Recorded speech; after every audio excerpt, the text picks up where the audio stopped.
தென்னாடுடைய சிவனே போற்றி, எல்லாட்டவர்க்கும் இறைவா போற்றி, கல்நிறை கணபதிக்கு சரணம் சரணம், திருச்செந்தூர் முருகனுக்கு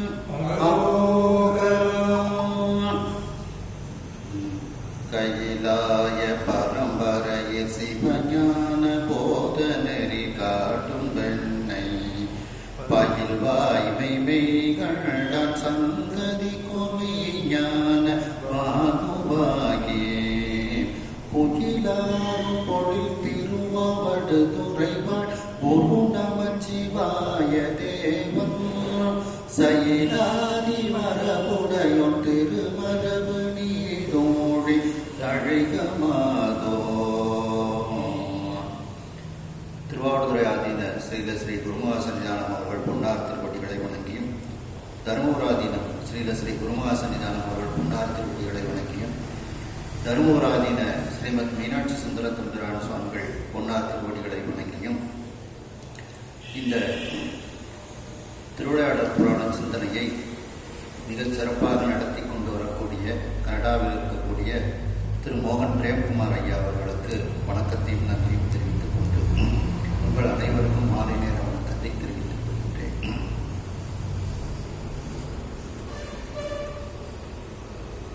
இன்றைய தினம் முதல் திருவிளையாடல் நிறைவுற்று இரண்டாவது திருவிளையாடலை தொடங்க இருக்கின்றோம். இரண்டாவது திருவிளையாடல் வெள்ளை யானை சாபம் தீர்த்த படலம் என்று அதற்கு தலைப்பு. வெள்ளை யானை என்றால் இந்திரனினுடைய ஐராவதம். அந்த ஐராவத யானையினுடைய சாபம் தீர்த்த படலம் என்பதை பற்றி சிந்திக்க இருக்கின்றோம்.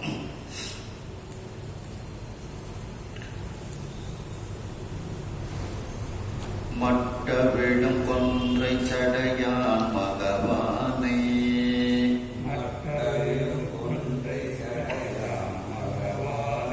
தொட்ட பழியின் தொடக்கு அறுத்தவாறு இது,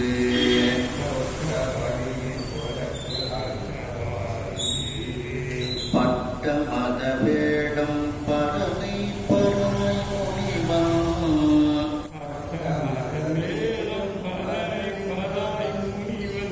இட்ட கொடு சாபம் நீட்டு ஏகியவாறு போதுவா,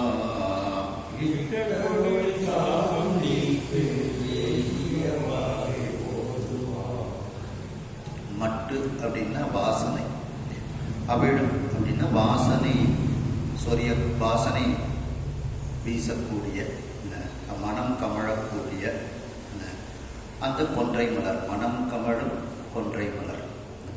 அந்த கொன்றை மலரை சடையில் அணிந்திருக்கக்கூடிய சிவபெருமான் மட்டவிழும் கொன்றை சடையான். அந்த சிவபெருமான் மகவானை தொட்ட பழியும் தொடக்கு அறுத்தவாறு இது. மகவான் அப்படின்னா இந்திரன், வேள்விகளை செய்ததனால் அவனுக்கு மகவான் பேர். மகம்னா வேள்வி. அந்த இந்திரனை தொட்ட அவனை,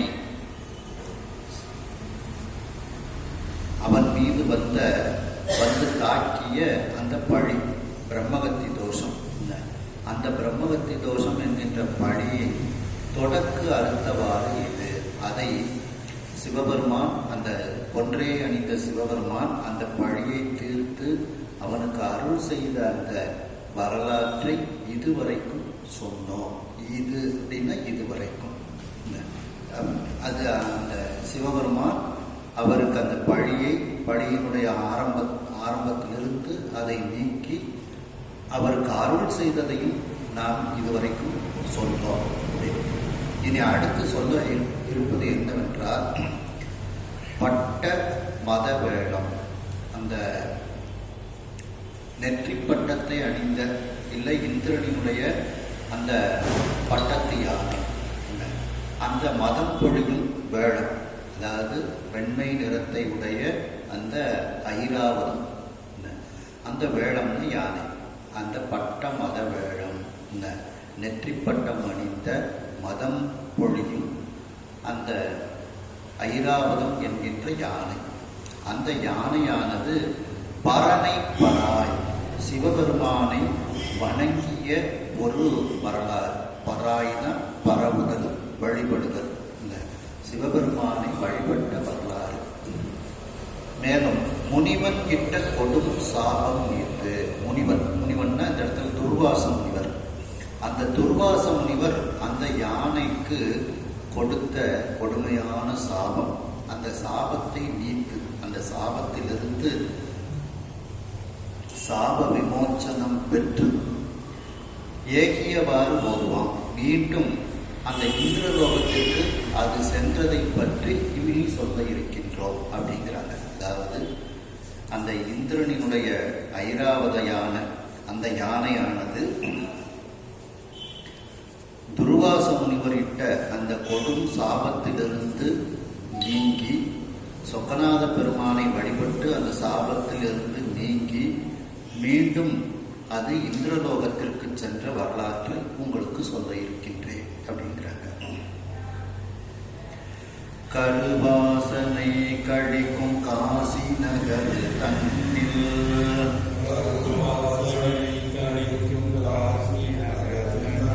துருவாச வேத முனி தொல் ஆகமத்தின்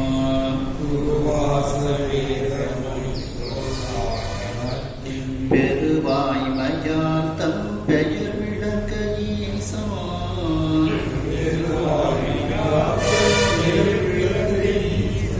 ஒருவாயிருக்க கூறி ஒருவம் கண்டார்.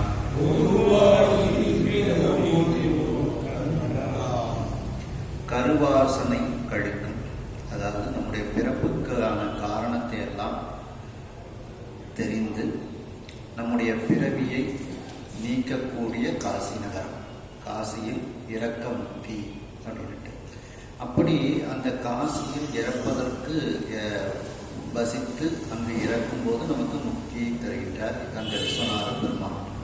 அப்படிப்பட்ட அந்த காசி நகரத்தில், அந்த காசி நகரத்தில் துர்வாசர் அந்த வேதமுனி, வேதத்தை நன்கு தெரிந்த அந்த துர்வாச முனிவர் அங்கு ஒரு சிவலிங்கத்தை அவர் நிறுவி வழிபடுகின்றார். அந்த சிவலிங்கத்தை நிறுவி வழிபட்டதனால், ஸ்தாபிதம் செய்து வழிபட்டதனால் அவருடைய புகழ் மேலும் ஓங்கி இருக்கின்றது. அவர் எப்படி அந்த இறைவனை ஸ்தாபிதம் செய்கின்றார்? தொல் ஆகமத்தின் பெருவாய்மையா, அந்த பழமையான ஆகமத்தில் சொன்ன உயர்ந்த உண்மையான அந்த கருத்துக்களின் அடிப்படையில் ஈசன் ஒருவா, அந்த சிவபெருமான் நீங்காது இருக்கக்கூடிய, ஒருவான்னா நீங்காது இருக்கக்கூடிய ஒரு ஒளி உருவமாக இருக்கக்கூடிய ஒரு லிங்கத்தை கண்டான் அப்படின்னு நிறுவினான் அப்படின்னு அர்த்தம். அந்த இறைவனை அங்கு ஸ்தாபிதம் பண்ணி நிறுவி அவன் வழிபட்டு வந்ததனால் அவனுடைய பெயரும் விளங்கியது. தன் பெயர் விளங்க அந்த துர்வாச முனிவருடைய பெயரும் அதனால் விளங்கியது. அவருக்கும் அந்த புகழ் கிடைத்தது.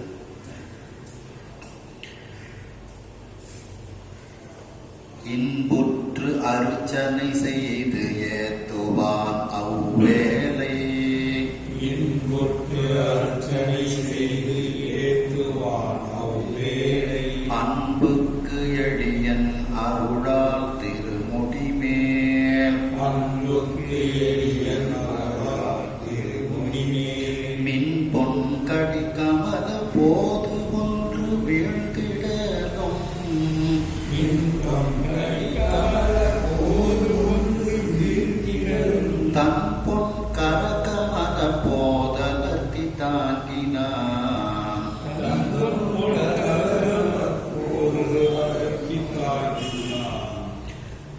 அந்த துர்வாச முனிவர் காசி மாநகரத்தில் ஒரு லிங்கத்தை நிறுவி ஆலயம் அமைத்து இன்புற்று அர்ச்சனை செய்து ஏற்றுவான். மிகவும் இன்பத்தோடு அந்த சிவபெருமானை அர்ச்சனை செய்து வழிபாடுகள் தினந்தோறும் செய்து கொண்டு வருகின்றான் அந்த துர்வாச முனிவர். அவ்வேளை அந்த நேரத்தில் அப்படி அவர் தினந்தோறும் வழிபாடு செய்து கொண்டு இருக்கக்கூடிய அந்த நேரத்தில் அந்த அன்புக்கு எளிய சிவபெருமான் எப்படிப்பட்டவன்? அன்புக்கு எளியவன் அவன். நாம் அவனிடத்தில் அன்பு செய்தால் அவன் நமக்கு அருள் செய்கின்றான். நாம் அவனிடத்தில் அன்பு செய்ய வேண்டும், அவன் நமக்கு அருள் செய்கின்றான். அப்போ அன்புக்கு எளியன். அன்பு செஞ்சா அவன் எளிமையாக அகப்பட்டுக் கொள்வான்.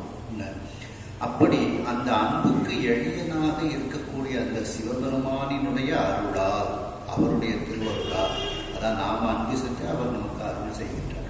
அருளால் இன்னைக்கு உட்கார்ந்துருக்கும்போது ஒரு கருத்து சொன்னாங்க, நாம அன்பு செய்கிறோம், இறைவன் நமக்கு அருள் செய்கிறாரு அப்படின்ட்டு சுப்பிரமணியன் ஆச்சு சொன்னாங்க. அது கரெக்டாக அங்கே வந்துட்டு வருங்க. அருளால் திருமுடி மேல், அந்த சிவபெருமானினுடைய திருமுடி மேல் தாமரை மலர்கள் வைத்து அவர் பூஜை செஞ்சிருக்கிறார். அதுல ஒரு தாமரை பூ அப்படியே கீழே விழுகின்றது. அந்த விழக்கூடிய பூவை இந்த துர்வாச முனிவர் பிரசாதமாக அப்படியே 2 கைகளால் தாங்கி பிடித்துக் கொள்கின்றார். அருளால் திருமுடி மேல், சுவாமியினுடைய திருமுடி மேல் மின் பொன் கடிக்கமல போது ஒன்று வீழ்ந்திடலும். மின்னலை போன்று, பொன் போன்று, வாசனை மிகுந்த, கடின வாசனை, உரிச்சொல், அது இடத்துக்கு தகுந்தாப்புல அதுக்கு அர்த்தம் எடுத்துக்கலாம். அப்போ கடிக்கமல போது, வாசனை மிகுந்த அந்த தாமரை மலர், தாமரை மலர் ஒன்று அப்படியே கீழே விழுகின்றது. பொதுவாகவே நம்ம பூஜை சுவாமியை கும்பிடும்போது ஒரு பூ விழுந்துச்சுன்னா நமக்கு ரொம்ப நம்ம நல்ல சகனமாக எடுத்துக்கொள்வோம். அது நிறைய கோயில்களில் அந்த மாதிரி பூ விழுறதையே அவங்க உத்தரவாக வாங்கிறது அப்படின்னு நிறைய கோயில்கள்ல இருக்கு. அப்படி அந்த சுவாமியினுடைய தலையிலிருந்து அந்த வாசனை மிகுந்த ஒளி பொருந்தி அந்த தாமரை பூ ஒன்று கீழே விழுகின்றது. உடனே அந்த பிரசாதமாக தன் பொன் கரக்கமல போது, தன்னுடைய பொன் போன்ற கரம், அந்த கைகள், அந்த கைகளும் எப்படி இருக்கின்றது? தாமரை பூ போல இருக்கின்றதா. எதனால? சிவபெருமான வழிபட்டு அந்த கைகள் தாமரை மலர் போல இருக்கின்றது. அந்த கமலப்போது அலர்த்தி தாங்கினான். அலர்த்தின விரித்து, தன்னுடைய கைகளை விரித்து அந்த பூவை அப்படியே தாங்கி கொள்கின்றார் பிரசாதமாக. இறைவனை பூஜை செய்வதனால் நம்முடைய அங்கங்களெல்லாம் சிறப்படைகின்றது. அப்படி அவர் இறைவனை பூஜை பண்ணி அவருடைய கைகளே தாமரை பூவாக இருக்கிறது.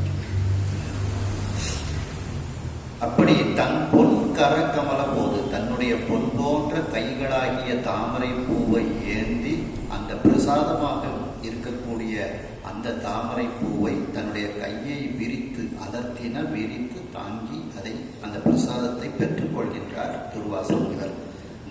அப்போ சுவாமி அன்புக்கு மிகவும் எளியவர்.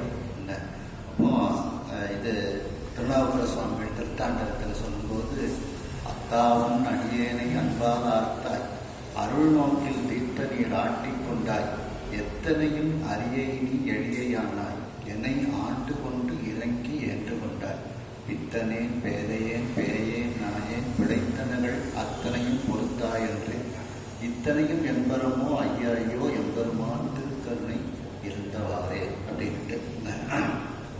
அப்போ உன் அடியேனை அன்பால் ஆர்த்தாய், அருள் நோக்கி நீ என்னை அன்போடு என்னை இழுத்த, நானும் அன்போடு வந்தேன், அந்த அருள் நோக்கினால் நீ என்னை காத்து கொண்டாய் அப்படிங்கிறார். தீர்த்த நீர் ஆட்டி கொண்டாய், எத்தனையும் அறியை நீ எவ்வளவு, அதாவது திருமால் பிரம்மனாலேயே உன்னை காண முடியாதே, ஆனால் அன்பு வலைக்குள் அகப்படுவோன் அப்படிங்கிறதுக்கு இணங்க எளியானாய், என் மனம் புகுந்த எளிமையை என்றும் நான் மறக்கேன் அப்படின்ட்டு சொல்றாங்க. பார்த்தீங்களா? அப்படி அவன் அன்புக்கு எளிமையாக அகப்பட்டு விடுவான் அப்படிங்கிறார். அப்படி அந்த அன்புக்கு எளியவன் அந்த சிவபெருமான். அடுத்த பாடல் பாருங்க.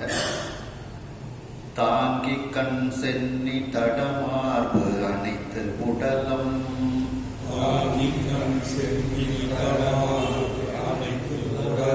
வீங்கி தலை சிறந்த மெய் உவகை மேற்கொள்ள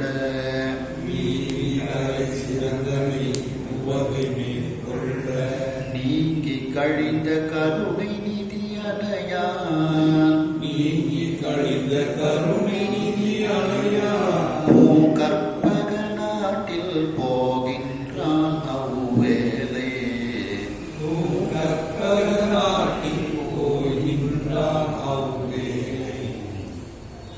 அந்த பூவை அப்படியே கையில் தாங்கிக் கொண்டு உடனே தன்னுடைய 2 கண்களில் ஒற்றிக் கொள்கின்றார். சென்னி அதற்கப்புறம் தலையில் அந்த பூவை ஒற்றிக் கொள்கின்றார். தன்னுடைய மார்பில் ஒற்றிக் கொள்கின்றார். தடமார்பு அணைத்து, அதாவது கண்ணில் அந்த பூவை கையில் தாங்கி கண் அணைத்து, சென்னி அணைத்து, தடமார்பு அணைத்து. நம்ம பிரசாதம் வாங்கணும்னு கண்ணில் ஒத்திக்கிறதோ அந்த மாதிரி அதை அணைத்து அதற்கு ஒரு மரியாதை செய்கின்றார். அப்படி அனைத்துன்னா ஒற்றி எடுத்து உடலம் வீங்கி அந்த பூ விழுந்தது ஒரு நல்ல சகுனமாக அவனுக்கு ரொம்ப சந்தோஷம். அந்த துர்வாச முனிவருக்கு ரொம்ப சந்தோஷம். ஆகையினால் உடலம் வீங்கி அப்படியே உடல் பூரித்து போகின்றது. வீங்குதல்னா பூரித்தல். தலை சிறந்த மெய் உவகை மேற்கொள்ள மிக உயர்ந்த அந்த உண்மையான ஒரு மகிழ்ச்சியானது அவனிடத்தில் அதிகமாக அவனிடத்தில் உருவாகின்றது. அந்த மகிழ்ச்சி அதிகப்பட்டு கொண்டே இருக்கின்றது. உடனே தன்னுடைய அந்த இடத்தில் இருந்த அந்த காசியில் அவன் இருக்கக்கூடிய அந்த துர்வாச முனிவர் அவர் இருக்கக்கூடிய அந்த இடத்தில் இருந்து நீங்கி, இந்த காசியை விட்டு நீங்கி கழிந்த கருணை நிதி அணையா, இந்த அளவில்லாத அந்த கருணை நிதி போன்று இருக்கக்கூடியவன். கருணைக்கு ஒரு உருவம் சொன்னால் அது ஒரு துர்வாச முனிவரை சொல்லலாம். அப்போ அந்த கருணை என்கின்ற நிதியை சேமித்து வைத்திருக்கக்கூடியவனாக அவன் இருக்கின்றான். அப்படி அந்த கருணை உருவமாக இருக்கக்கூடிய துர்வாச முனிவர் உடனே அந்த காசி மாநகரத்தை விட்டு நீங்கி பூங்கற்பக நாட்டில் போகின்றான். பூங்கற்பக நாடுன்னா அந்த இந்திரலோகம். அந்த இந்திரலோகத்திற்கு அவன் செல்கின்றான். அந்த நேரத்தில் அவ்வேளை, அந்த நேரத்தில் அப்படின்ட்டு. அப்போ தாமரை பூ வச்சு இறைவனை பூஜை பண்றதுங்கிறது ரொம்ப சிறப்பு. அந்த தாமரை பூவை வச்சு பூஜை பண்ணி தான் திருமால் சக்கர ஆயுதத்தை வாங்குறார். திருவாசகத்தில் சொல்றாங்க பார்த்தீங்கன்னா, பங்கஜம் 1000 பூவினில் ஓர் பூ குறைய தம் கண் இடந்து அரண் சேவடி மேல் சாத்தலுமே சங்கரன் எம்பிரான் சக்கரம் மார்க்கு அருளியவாறு எங்கும் பரவினாம் தோல் நோக்கம் மாடாமோ. அப்போ அந்த 1000 தாமரை வச்சு அந்த திருமாலுக்கு பூஜை செய்து சக்கராயுதத்தை பெற்ற பாடம். சுதர்சன ஹோமம்னா நம்ம சிவபெருமானுக்குரிய ஹோமம் தான். சுதர்சன சக்கரம் முதல்ல நம்ம சிவபெருமான் கையில் இருந்ததுதான் திருமால் வச்சிருக்கிறார். அந்த சுதர்சன சக்கரத்தை தாங்கக்கூடிய ஆற்றல், பிரயோகம் செய்யக்கூடிய ஆற்றலையும் சிவபெருமான் கொடுக்குறார். அதையெல்லாம் கொடுத்து சக்கரத்தை வச்சுக்கோங்க அப்படின்னு சொல்லி அந்த திருமாலினுடைய பூஜைக்கு இறங்கி கொடுக்கின்றார். அதனால சுதர்சன ஹோமத்துக்கெல்லாம் ஒரு பஞ்சபுராணம் பாட சொன்னால் இந்த மாதிரி சக்கராயுதம் பாருங்க திருமுறைகளாக பாடணும். அதில் திருவாசகத்தில் இந்த பாட்டு பாடணும். திருப்பல்லாண்டு எடுத்துக்கிட்டிங்கன்னா பாலுக்கு பாலகன் வேண்டி எழுதிட, மாலுக்கு சக்கரம் அன்று அருள் செய்தவன். அதுக்கப்புறம் தேவாரத்தில் எடுத்துக்கிட்டோம்னா கோடிமா தவங்கள் செய்து குன்றினார் தம்மையெல்லாம் வீடவே சக்கரத்தால் எரிந்து. இதெல்லாம் இந்த மாதிரி சுதர்சன ஹோமமும் நம்ம சிவபெருமானுக்குள்ளது தான். இந்த மாதிரி ஒரு பஞ்சபுராணமாக பாடம் வந்தது. அப்படி அந்த தாமரை மலர் அந்த பிரசாதத்தை எடுத்துக்கொண்டு, சிவபெருமான் தந்த அந்த பிரசாதத்தை எடுத்துக்கொண்டு அதை இந்திரனுக்கு கொடுக்க வேண்டும் என்று காசி மாநகரத்தை விட்டு நீங்கி அந்த துர்வாச முனிவரானவர் இப்பொழுது அந்த கற்பக நாடாகிய அந்த இந்திரலோகத்திற்கு அவர் செல்கின்றார். அப்போ இவர் கருணை நிதி போன்றவர் இந்த துர்வாச முனிவர். விநாயக பெருமானையும் கருணை நிதின்னுட்டு ஒரு 10 பாடல்ல சொல்றாங்க. தர்மபுராதீனம் 10வது குருமகா சன்னிதானம் காசியில உள்ள ஒவ்வொரு சுவாமிக்கும் 10 பாடல்கள் எழுதியிருக்காங்க. அதுக்கு திருவருட்பான்னு பேர். அதுல அந்த காசி துண்டிராஜ கணபதி திருவருட்பான் ஒரு 10 பாட்டு எழுதுறாங்க. அந்த 10 பாட்டு முடியும் போதும் பார்த்தீங்கன்னா அருட்கருணாநிதி கடவுளே முடியும் பிள்ளையார். அப்படி பிள்ளையாருக்கும் இந்த கருணாநிதி கடவுளேங்கிற வார்த்தை ஒரு அற்புதமா செட் ஆயிருக்காங்க. பார்த்தீங்கன்னா தேவர் கணபதி, வித்யாதவர்கள் கணபதி, சிவயோக முனி கணபதினு அந்த காசி துண்டிராஜ கணபதிக்கு 10 பாட்டு, அந்த விஸ்வநாதருக்கு 10 பாட்டு, விசாலாட்சிக்கு 10 பாட்டு, அப்படி காசியில் உள்ள அந்த கால பைரவருக்கு 10 பாட்டு, இப்படி ஒரு 10 பாடல்களாக காசியில் உள்ள சுவாமிக்கு போராடி இருக்கிறாங்க. தர்மபுரத்தில் உள்ள 10வது குருமகாசன். அதில் இந்த விநாயகருக்கு சொல்லும்போது கடைசியில் இப்படி வந்தது. அடுத்த பாடல் பாருங்க. சங்கு அலர செங்கழத்து தானவரை தேக்கு விரல்,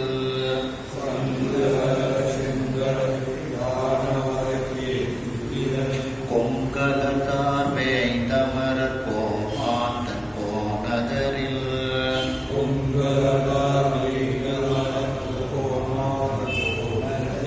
செங்கன் அமரர் பெரும் சேனை கடல் கலிப்ப,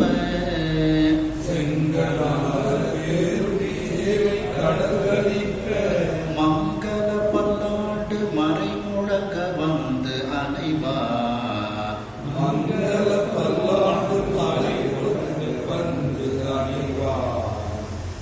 அதாவது இந்திரன் அந்த நேரத்தில் ஒரு போர் முடிந்து அதில் இந்திரன் வெற்றி பெற்று ஒரு மகிழ்ச்சி கழிப்போடு இந்திரன் இருக்கின்றான். அவன் அந்த இந்திரலோகத்தில் வந்து கொண்டிருக்கின்றான். எப்படி வருகின்றான்? சங்கு அலற, வெற்றி சங்கு முழங்கி கொண்டிருக்கின்றது. அலறுதல்னா அதை மகிழ்ச்சியோடு ரொம்ப அதை அதிகமான ஒரு சப்தத்தை கொடுத்து அவர்கள் அதை ஊதுகின்றார்கள். அதனால அது அலறுது. அப்படி வெற்றி சங்கு அலறுகின்றது. செங்கழத்து தானவரை தேய்த்து, செங்கடம்னா போர்க்களம். அந்த போர், அதாவது இரத்த ஆறு ஓடுவதனால் அதற்கு செங்கடம் அப்படின்னு பேர். அப்படி அந்த போர்க்களத்தில் தானவரை அசுரர்களை தேய்த்து அழித்து, அந்த அழித்து வெற்றி பெற்றதனால் அந்த இந்திரன் வெற்றி மாலையை அணிந்து வருகின்றான். விரல்னா வெற்றி. பொங்கு அதற்றார் வைத்து, அப்போ பொங்கு தேன் சொரியக்கூடிய மலர்ந்த மாலை, தார்னா மாலை, அப்ப விரல் தார், அப்ப விரல் தார்னா வெற்றி மாலை. அந்த வெற்றி மாலையை அணிந்து கொண்டு, வேய்ந்துன்னு அணிந்து கொண்டு இந்திரன் வருகின்றான். அமரர் கோமான் தன் கோநகரில், அந்த அமரர் கோமான் தேவர்களுக்கு தலைவனாக இருக்கக்கூடிய அந்த இந்திரன் தன்னுடைய தலைநகரில், கோநகர்னா தலைநகர், அமராவதி அதுக்கு பேர். அந்த அமராவதி என்கின்ற அந்த நகரத்தில் செங்கண் அமரர் பெரும் சேனை கடல் கழிப்ப, சிவந்த கண்களை உடைய தேவர்கள் எல்லாம் மிகப்பெரிய சேனை, கடல், அந்த சேனைகள் கடல் போல் ஆரவாரம் செய்து கொண்டு அவனை சூழ்ந்து வருகின்றார்கள். மேலும் எல்லோரும் இந்திரனுக்கு நீண்ட காலம் வாழ வேண்டும் என்று மங்கள பல்லாண்டு பாடிக்கொண்டு வருகின்றார்கள். வேதியர்கள் வேதத்தை முழங்கிக் கொண்டு வருகின்றார்கள். மறை முழங்க வந்து அணைவார். அந்த இந்திரன் அங்கு வந்து சேர்கின்றான். அதாவது போர்க்களத்தில் வெற்றி பெற அசுரர்களை தோற்கடித்து அந்த வெற்றியை கொண்டாடி கொண்டு வெற்றி சங்குகள் முழங்குமாறு அந்த இந்திரன் வெற்றி மாலையை அணிந்து கொண்டு தேவர்கள் எல்லோரும் அவனை புடை சூழ்ந்து வருமாறு எல்லோரும் அவன் நீண்ட காலம் வாழ வேண்டும் என்று மங்களமான பல்லாண்டுகளை எல்லாம் பாடி ஆசி கூறிக்கொண்டு வேதங்கள் முழங்க அவன் அந்த அமராவதி என்கின்ற நகருக்கு வந்து சேர்கின்றான். எத்திக்கும் கல் என்று இயம் கழிப்ப ஏந்திழையார்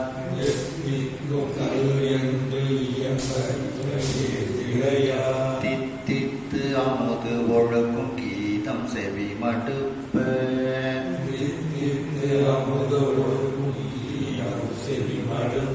பத்தி கவரி நிலை தானை படுகடலில்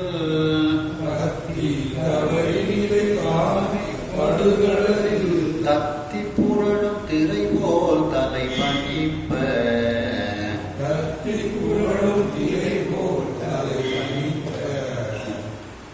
எத்திக்கும் எல்லா திக்குகளிலும் கல் என்று இயம் கலிப்ப. கல்னா ஒரு வலிமையாக மிகவும் அதிகமான சப்தத்தோடு, இயம்னா வாத்தியம், அந்த வாத்தியங்கள் எல்லாம் வாசிக்கப்படுகின்றது. போர்க்களத்திலிருந்து அவன் வருவதற்கு போது அவனை வரவேற்கும் முகமாக வாத்தியங்கள் எல்லாம் வாசிக்கப்படுகிறது. இயம்னா வாத்தியம்.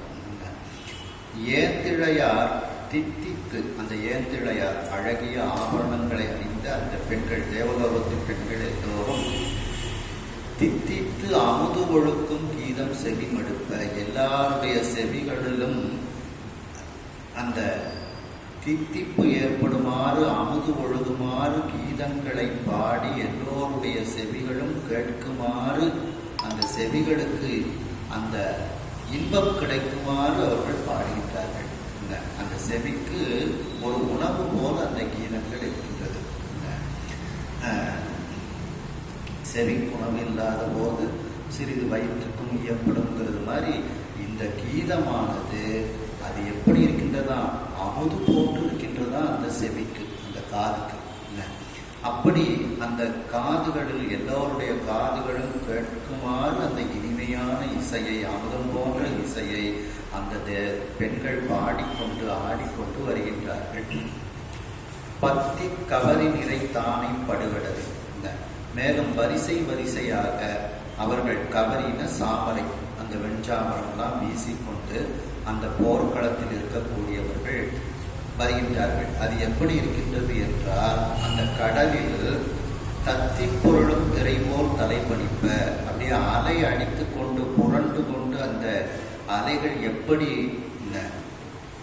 அலைகள் கடலில் எழுகின்றதோ, வரிசையாக எழுகின்றதோ, அதுபோல அந்த சேனைகளுக்கு நடுவில் இவர்கள் எல்லோரும் கவரி வீசிக்கொண்டு வருகின்றார்கள். அந்த கவரி கூடியானவற்றுக்கு வெண்மையாக இருக்கும்.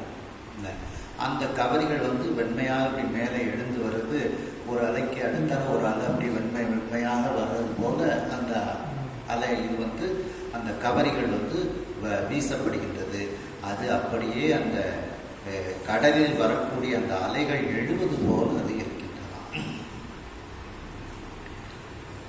அங்கன் கடலில் நெடுங்கூம்பு அகம் நிமிர்ந்த, அங்கன் கடலில் நெடுங்கூம்பு அகம் நிமிர்ந்த, பங்கத்தலை உயிக்கும் மீகாந்தனை மான, பங்கத்தலை உயிக்கும் மீகாந்தனை மான, திங்கள் குடை இழந்த தீந்தே மதுக்கவிழ்க்கும், திங்களுடைய இழந்தீயே மதுக்கவிழ்க்கும், வெங்கட் கழித்தின் இசைப்பவனி போந்து அணைவார், வெங்கட் கழித்தின் இசைப்பவனி போந்து அணைவார். கடலுக்கு நடுவுல பாய்மரத்தோடு கப்பல் செல்கின்றது. அந்த கப்பலுக்கு நடுவில் அந்த மேற்புறத்தில் இருந்து கொண்டு அந்த மாலுமியானவன் கப்பலை செலுத்துகின்றான். அதுபோல அந்த மாலுமியை போல இந்திரன் எல்லோருக்கும் நடுவில் எல்லோரையும் செலுத்தக்கூடியவனாக அவன் வருகின்றான். தேவலோகத்தையே செலுத்தக்கூடியவனாக அவன் வருகின்றான் அப்படிங்கிறாங்க. அங்கன் கடலில், அந்த அழகிய அந்த கடலில் நெடும் பூம்பு, நெடும் பூம்பு அப்படின்னா பாய்மரம் அர்த்தம். நீண்ட பாய்மரம் கட்டி இருக்கப்படுகின்றது அந்த கப்பல்ல. நிமிர்ந்த அந்த பாய்மரம் கட்டியதனால் நிமிர்ந்து இருக்கக்கூடிய வங்கம், வங்கம்னா கப்பல் அப்படின்னு அர்த்தம். வங்கக்கடல் கடைந்த மாயவரை கேசவரை அப்படிங்கிற பார்த்தீங்களா. அப்போ கப்பல்கள் எல்லாம் செல்லக்கூடிய கடல் அப்படின்னு அர்த்தம். அப்படி அந்த கப்பல்கள் எல்லாம் இருக்கின்றது. அதில் பாய்மரங்கள் கட்டப்பட்டிருக்கின்றது. அதில் தலை வைக்கும் அப்படின்னா கப்பலின் மேற்புறத்தில் இருந்து கொண்டு செலுத்துபவன் அந்த மீகான்னா அந்த மாலுமி. அப்படி அந்த கப்பலின் மேற்புறத்தில் இருந்து அந்த கப்பலை செலுத்தி கொண்டிருக்கக்கூடிய அந்த மாலுமியை போல தனை மானன்னா போலன்னு அர்த்தம். மானன்னா போல அந்த மாலுமியை போல இந்திரன் எல்லோருக்கும் நடுவில் வந்து கொண்டிருக்கின்றான் அப்படிங்கிறாங்க. திங்கள் குடை நிழற்ற அந்த திங்கள் போன்று இருக்கக்கூடிய சந்திரனை போன்று இருக்கக்கூடிய அந்த வட்ட வடிவமான குளிர்ச்சியை தரக்கூடிய அந்த குடை, வெண்கொற்ற குடை, அந்த குடையை பிடித்து கொண்டு, அப்போ இந்த வெண்கொற்ற குடை தான் அந்த பாய்மரம்னு நம்ம எடுத்துக்கணும். பாய்மரம்னு வெள்ளை துணியில கட்டியிருப்பாங்க பார்த்தீங்கன்னா. அந்த தீந்தேம் மதம் கவிழ்க்கும் வெண்கண் கழிற்றின் இசை, அந்த இனிமை மிகுந்த மதம் சொரியக்கூடிய, மதம் கவிழ்க்கும்னா சொரியக்கூடிய வலிமையான கண்கள், வெண்கண் அப்படின்னா வலிமையான அந்த கண்களை உடைய யானை. அந்த யானை அதாவது ஐராவத யானையின் மீது, இசைனா மீது, அதன் மீது பவனி போந்து அணைத்தான். அவன் அந்த அமராவதி நகரத்திற்கு உள்ளே பவனியாக அவன் போர்க்களத்தில் வெற்றி பெற்று பவனியாக வருகின்றான், வீதி உலா வருகின்றான் இந்திரன். அத்தலை விண்ணாடர் அருகணைந்து வெவ்வேறு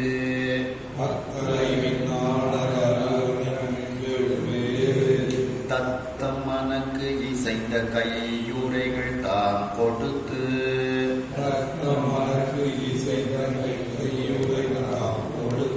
கைத்தலங்கள் கூப்பினார் கண்ட கடவுளரில்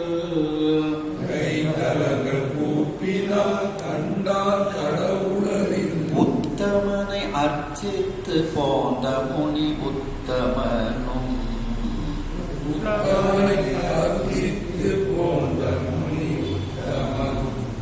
அந்த திருக்கைலாய ஞான உலாங்கிற நூல் சேரமான் பெருமாள் எழுதினது. அந்த நூல் பூராவுமே சுவாமி வீதி உலா வரும்போது எப்படியெல்லாம் வராரு.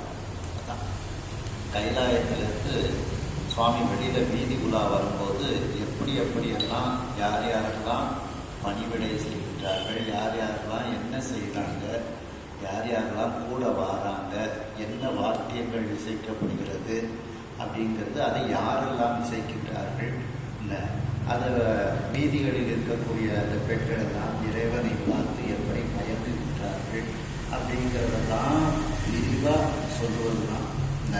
கூட முருகர் வராரு, விநாயகர் வராரு, மகாசாஸ்தா வராரு. மகாசாஸ்தாவும் அதில் சொல்கிறாங்க.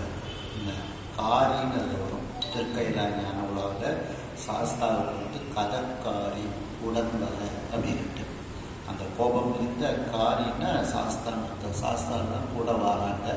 இப்படி எல்லோரும் வருமாறு அந்த கைலாயத்திலிருந்து சுவாமி வீதி உலா வராது அப்படின்ட்டு அந்த திருக்கைலாய ஞான உலா படித்தா நம்ம எப்படி ஒரு வீதி உலா நடத்தணும் அப்படிங்கிற ஒரு சிந்தனை நமக்கு வரும்.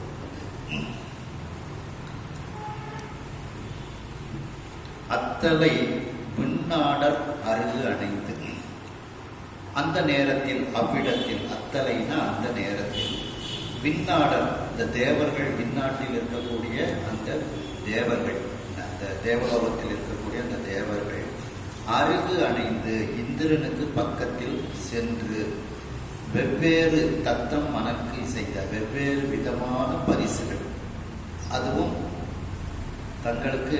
தங்களுடைய மனதிற்கு தோன்றிய, மனதிற்கு இசைந்த அந்த பரிசு பொருட்களை எல்லாம் இந்திரனுக்கு அவர்கள் கொடுக்கின்றார்கள். அதான் வெவ்வேறு விதமான தத்தம் மனக்கு இசைந்த தங்கள் தங்கள் மனதிற்கு ஏற்றவாறு அவர்கள் வாங்கி வைத்திருக்கக்கூடிய கையுறைகள்னா பரிசு பொருட்கள். அந்த பரிசு பொருட்களை எல்லாம் இந்திரனுக்கு அவர்கள் கொடுத்து விட்டு கைத்தலங்கள் கூப்பினார். 2 கைகளையும் அவர்கள் கூப்பி இந்திரனை வணங்குகின்றார்கள். இதையெல்லாம் இந்திரன் ஏற்றுக்கொள்கின்றார். கண்டான்னா ஏற்றுக்கொண்டு அவர்களை தன்னுடைய அருட்கண்ணால் அவன் பார்க்கின்றான். கண்டான் அப்படின்ட்டு, அதாவது காணுதல் என்பதே ஒரு அருள் தானே. அந்த பரிசு பொருட்களை வாங்கின உடனே மனசுக்கு தன்னை போல ஒரு மகிழ்ச்சி ஏற்படுது. அந்த மகிழ்ச்சியான கண்ணோடு அவர்களை பார்த்து அவன் ஆசீர்வதிக்கின்றான். அபிராமி கடைக்கண்களே சொல்றோம் பார்த்தீங்களா, அந்த கடைக்கண் பார்வை. அவன் கண்டான் என்பது அந்த அவர்கள் மீது அவன் தன்னுடைய கருணையான பார்வையை பார்க்கின்றான் அப்படின்ட்டு. கடவுளரில் உத்தமனை அர்ச்சித்து போந்த முனி உத்தமன். அந்த கடவுளரில் உத்தமன் அப்படின்னா எல்லா கடவுள்களிலும் மேலான உத்தமமான கடவுள் அந்த விஸ்வநாத பெருமான். அந்த சொக்கநாத பெருமானை அர்ச்சித்து அந்த தாமரை பூவை கையில் எடுத்துக்கொண்டு வந்த அந்த முனிவர்களில் உத்தமனாகிய துர்வாச முனிவரும் அந்த இடத்தில் இப்பொழுது வருகின்றார். அப்போ கடவுளரில் உத்தமனை அப்படின்னு சொல்றாங்க. அப்போ சுவாமிக்கு நிகராக யாருமே கிடையாது. சிவனோடு ஒக்கும் தெய்வம் தேடியும் இல்லை, அவனோடு ஒப்பார் இங்கு யாவரும் இல்லை, புவனம் கடந்தற்று பொன்னொழி நின்னும் தவணச்சடைமுடி தாமரையானே. அப்படி அவனுக்கு ஒப்பாக யாருமே கிடையாது. ஆகையினால் அவன் கடவுள்களுக்கெல்லாம் மேலான உத்தமமான கடவுள் அப்படின்ட்டு. அப்படி கடவுளரில் உத்தமனை, எல்லா கடவுள்களுக்கும் மேலான அந்த சிவ விஸ்வநாத பெருமானை அர்ச்சித்து போந்த அங்கு வந்த முனி உத்தமனும் முனிவர்களில் உத்தமமான துர்வாச முனிவரும் இந்த இடத்திற்கு இப்பொழுது வருகின்றார். தீங்கரிய ஆசி மொழி செப்பிதன் செங்கரத்தில்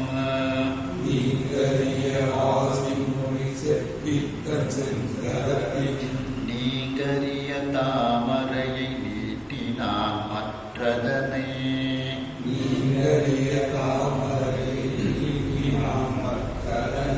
தாங்கரிய செல்வதற்கால் ஓர் கை மோச்சியே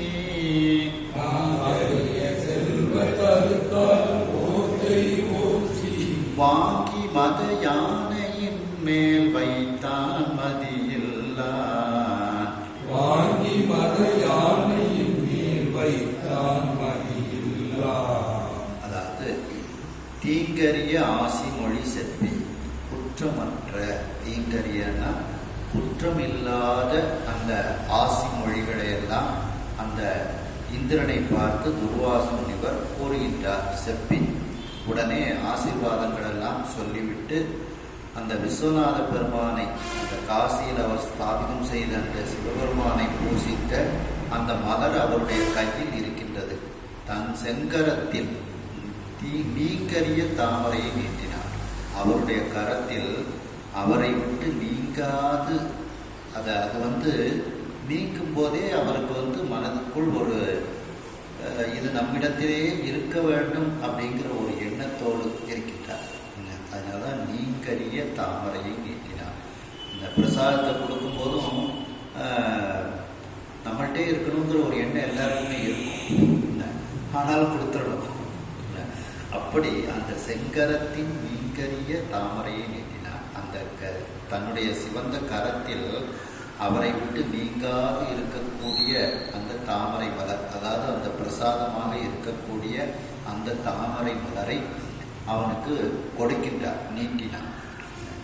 மற்ற அதனை தாங்கரிய செல்வத்தருக்கால், அதனை மேலும் அந்த இந்திரன் என்ன செய்கின்றான் என்றால், அதை அதாவது அவனுக்கு இப்போ செல்வத்தருக்கு, செல்வத்தினால் ஏற்பட்ட ஒரு ஆணவம், அதுவும் அளவுக்கு அதிகமாக இருக்கிறது. தாங்கரிய அப்படின்னா தாங்க முடியாத அப்படின்னா அளவுக்கு அதிகமான செருக்கு அவனிடத்தில் இருக்கின்றது. ஆகையினால் ஏற்கனவே வெற்றி பெற்ற கழிப்பு, இன்னொரு கழிப்பு செல்வச்செருக்கு. இந்திரலோகம்ங்கிறதே ஒரு செல்வம் மிகுந்த இடம்தான். அப்போ வெற்றி செருக்கு வேற, செல்வச்செருக்கு வேற. இது ரெண்டு தாங்க முடியாத அளவுக்கு அவன்கிட்ட அளவுக்கு அதிகமாக இருக்கின்றது. அப்படி தாங்கறியன்னா அளவுக்கு அதிகமாக அப்படின்னு அர்த்தம். அப்படி அந்த அளவுக்கு அதிகமாக இருக்கக்கூடிய அந்த வெற்றி செருக்கு செல்வச்செருக்கினால் அதை முதல்ல ஒரு கையினால் வாங்கிவிட்டார். ஓர் கை ஓச்சி, ஓர் கையை நீட்டி, ஓச்சி அப்படின்னா நீட்டி வாங்கி மத யானையின் மேல் வைத்தான் மதியினான். அதை வாங்கி உடனே அந்த மதம் பொழியும் கண்களை உடைய அந்த ஐராவத யானையின் மேல அதை வைக்கின்றார். அறிவில்லாதவன் மதியில்லான் அப்படின்னு சொல்றார்.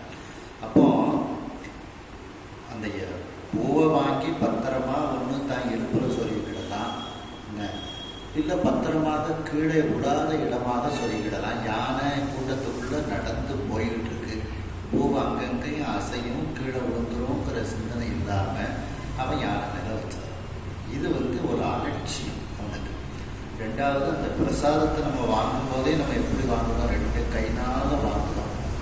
அதையும் அவன் செய்யலை. பிரசாதத்தை ரெண்டு கைகள்னாலும் வாங்கணும், வாங்கி பத்திரப்படுத்தணும். அதை அந்த பிரசாதத்தை பயன்படுத்திட்டு அந்த பிரசாதத்தை நம்ம பத்திரப்படுத்தணும். இல்லை, அதையும் அவன் செய்யலை. ரெண்டு கையால் வாங்கலை, அலட்சியம். அதான் ஒரு கை ஓச்சி, ஒரு கையினால நீட்டி வாங்கிட்டான்.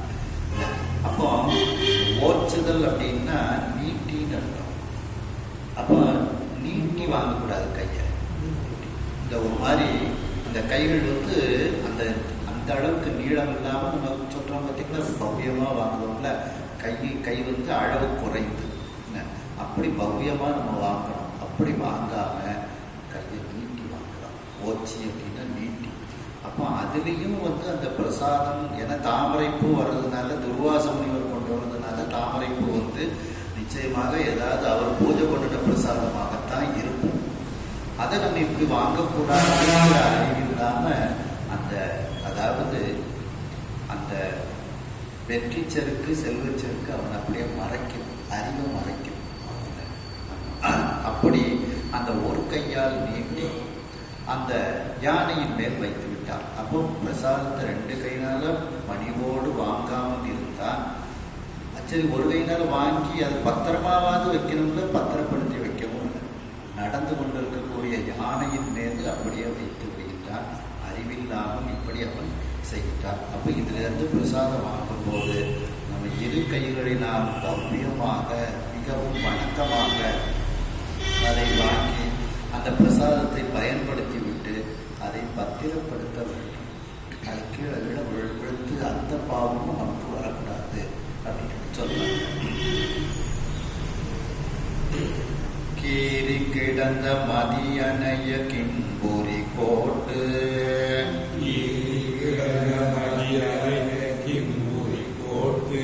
ஊறி கடம் கவிழ்க்கும் மால் யானை உச்சியின் மேல்,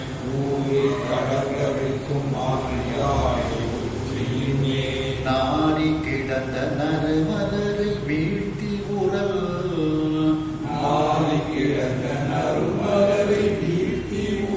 சீறி கிடந்த நெடுந்தாழால் சிதை தன்றே.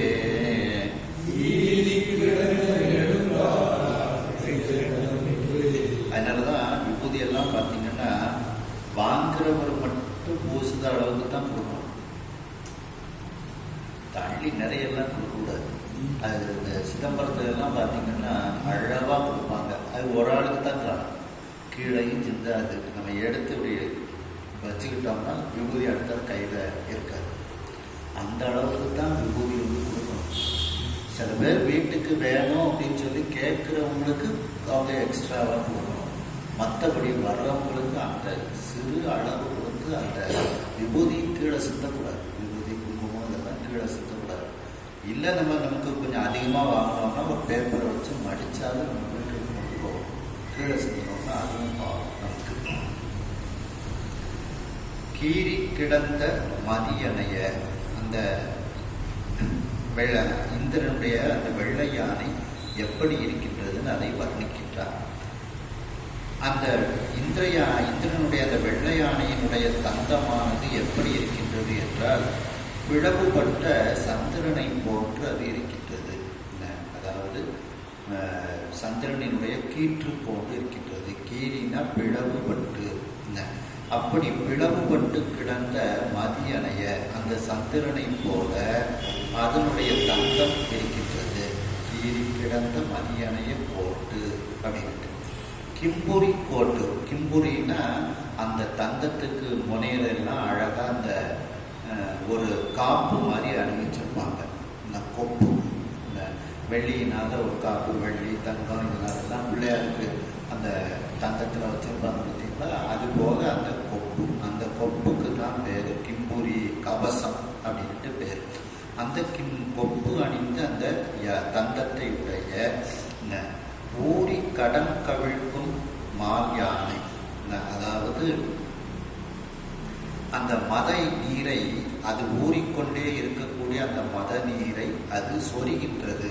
அப்படி அந்த யானை மிகப்பெரிய அந்த இந்திரனுடைய அந்த வெள்ளை யானை, மால்னா பெரிய அந்த யானை, அதனுடைய உச்சியின் மேல் இப்பொழுது இந்த தாமரை மலர் இருக்கின்றது. அதுவும் எப்படி இருக்கின்றது? வாசனை அப்படியே, அது வாசனை வந்து கொண்டே இருக்கின்றது அந்த மலர். அப்போ உச்சியின் மேல் நாரி கிடந்த நறுமலரை, வாசனை தந்து கொண்டே இருக்கக்கூடிய அந்த வாசனை மிகுந்த தாமரை மலரை அது கீழே வீழ்த்தி விடுகிறது. அப்போ அந்த வாசனையை நுகர்ந்ததற்கு அப்புறமாவது இந்திரனுக்கு தெரியலாதா இல்லை வாசனை வருகின்றதே சுவாமிக்கு படைத்த பூ, அந்த பூவை நம்ம எடுத்து பத்திரப்படுத்தணுங்கிற அந்த இதையும் அவன் கவனிக்கிறார். அப்போ அவனுடைய அந்த செல்வச்செருக்கு, அந்த வெற்றி செருக்குல அந்த பொறி புலன்கள்லாம் எதை கவனிக்க வேண்டுமோ அதையெல்லாம் கவனிக்கிறார். எல்லாமே ஆனந்தத்தில் இருக்கு. ஏன்னா இந்த மூக்க இந்த வாசனை துளைக்குது பார்த்தீங்களா, அதை பார்த்தாவது இவ்வளவு வாசனை வருது, நம்ம அந்த பூவை பத்திரப்படுத்தணும், சுவாமிக்குரிய பூங்கிற சிந்தனை இல்லை. அப்போ அந்த ஒரு பொறிப்புலனானது செயல்படுகிற போது எல்லாமே வெற்றி கிடைப்பத மயங்கி இருக்குன்னு அர்த்தம். அதான் நாரி கிடந்த நறுமலரை அந்த யானை அப்படியே கீழே வீழ்த்தி விடுகின்றது. கீழே அந்த மலர் கீழே விழுந்து விடுகின்றது. வீழ்த்தவில்லை, அதுவா விழுந்துருது. யானை என்ன செய்யும்? அது பாவம். உரல் சீறி கிடந்த நெடுந்தாளால் சிதைத்தற்றே. உடனே அது தன்னுடைய காலால் அப்படியே அந்த பூவை கீழே மிதித்து விடுகின்றது. மிதித்து சிதைத்து விடுகின்றது. அதனுடைய கால் எப்படி இருக்கு அப்படின்னா உரல் மாதிரி இருக்கான். உரல்ல கொஞ்சம் மாறுபட்டு இருக்கக்கூடிய உரல் போல இருக்கு. ஏன்னா உரல் ஒரு இடத்துல நிலையா இருக்கும், இது நடந்துகிட்டு இருக்கக்கூடிய உரல். அதனாலதான் மாறுபட்டு, சீரினா மாறுபட்டு அப்படின்னுட்டு. அப்போ உரலுடைய இயல்பு ஒரு இடத்தில் நிலைத்து இருத்தல். இந்த உரலுக்கு இயல்பு நடக்கக்கூடிய உரல் அப்படின்னுட்டு. அதனாலதான் உரல் சீறி கிடந்த மாறுபட்ட உரல் போன்று இருக்கக்கூடிய, அசையும் உரல் போன்று இருக்கக்கூடிய அந்த மிகப்பெரிய காலினால் அந்த பூவை சிதைத்து விட்டது. அந்த கண்டான் முனி காம காய்ந்தான் முதற் கண்போல்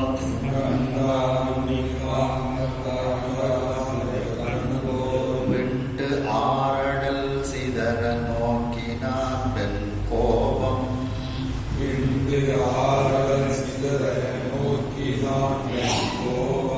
கொண்டான் அமர ஒதுங்க கொதித்து ஆலம்.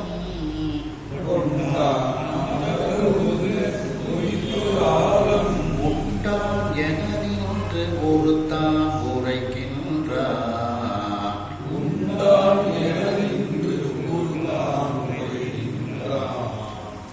உடனே இதை பார்க்கின்றான் அந்த முனிவர். அந்த துர்வாச முனிவர் பார்க்கின்றார், கண்டார். முனி, அந்த முனிவர் அதாவது துர்வாச முனிவர், காமர் காய்ந்தான் முதற்கண் போல் வெண்டு ஆரணல் சிதற நோக்கினான். அவருக்கு கோபத்தோடு இப்ப இந்திரனை பார்க்கின்றார். எப்படிப்பட்ட கோபத்தோடு அவன் பார்க்கின்றான்? இந்த காமற்காய்ந்தான், அந்த காமனை எரித்தவன் சிவபெருமான். அவன் நெற்றிக்கண் போல், இந்த முதல் கண் போல், முதல்னா நெற்றி, அந்த நெற்றியில் இருக்கக்கூடிய கண் போல் விண்டு ஆரணல் சிதற நோக்கினான். விண்டு அப்படின்னா வெளிப்பட்டு, இந்த வெளிப்பட்டு நெருப்பை சிதறுமாறு அந்த பார்வையினால் அந்த துர்வாச முனிவர் இந்திரனை பார்க்கின்றார். அதாவது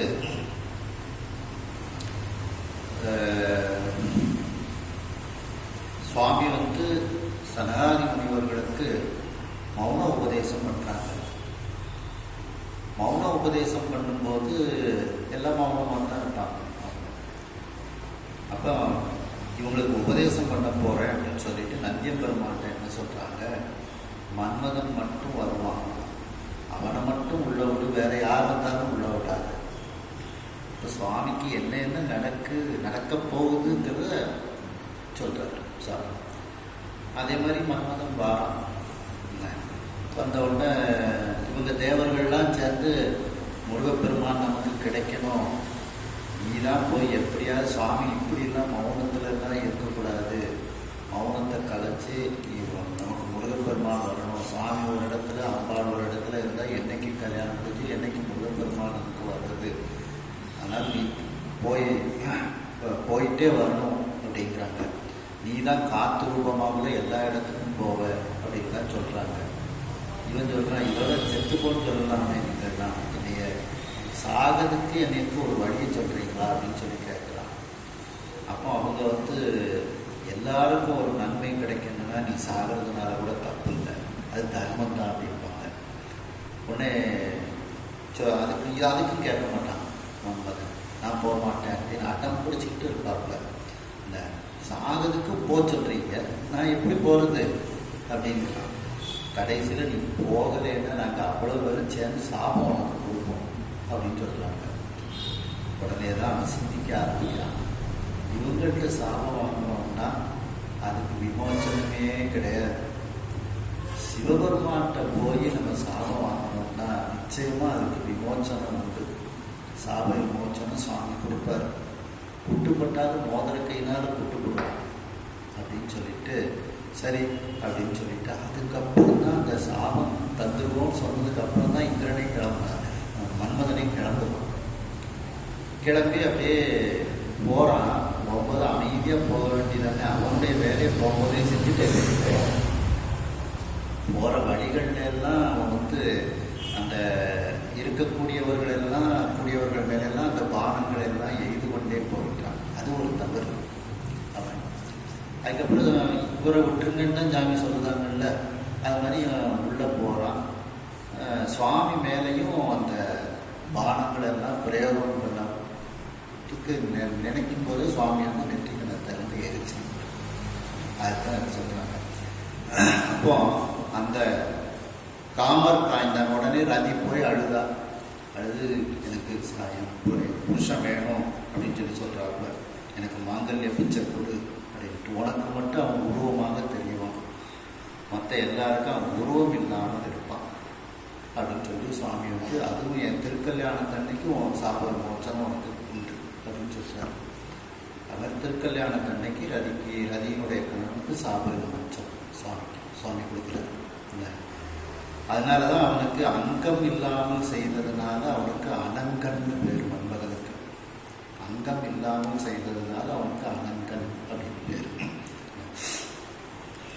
அப்படி அந்த காமர் காய்ந்தான் அந்த மன்மதனை எரிக்கும் போது நெற்றிக்கண்ணை திறந்து, விண்டுன்னா வெளிப்பட்டு திறந்து ஆரடல் சிதற எப்படி சிவபெருமான் அந்த மன்மதனை கோபத்தோடு எரித்தாரோ அதுபோல இந்த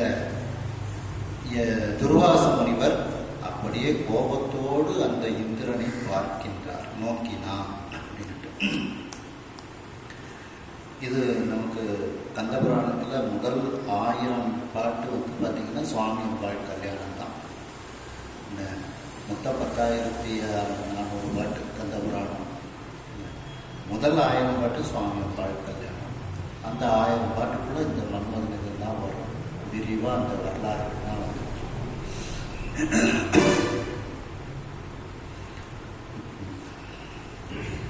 வெண் கோபம் கொண்டான், மிகப்பெரிய கோபத்தை அவன் அடைந்தான். அமரர் ஒதுங்க கொதித்து, தேவர்கள்லாம் இவருடைய கோபத்தை பார்க்கறாங்க. சரி, ஏதோ ஒரு சிக்கல் நடக்க போகுது அப்படின்ட்டு தேவர்கள்லாம் ஒவ்வொரு ஒதுங்கி இருக்காங்க.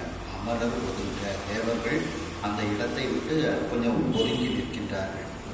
கொதித்து, அந்த துர்வாச முனிவருக்கு உள்ளம் கொதித்து ஆலம் கொண்டான் என நின்று உறுத்தான், உரைக்கின்றான். அந்த விஷத்தை உண்டவன் என நின்று சிவபெருமானை போன்று அவன் நின்று கொண்டு வெகுண்டு உறுத்தான். அப்படின்னா வெகுண்டு இப்பொழுது சாபம் இடுகின்றான் அந்த துர்வாச முனிவர்.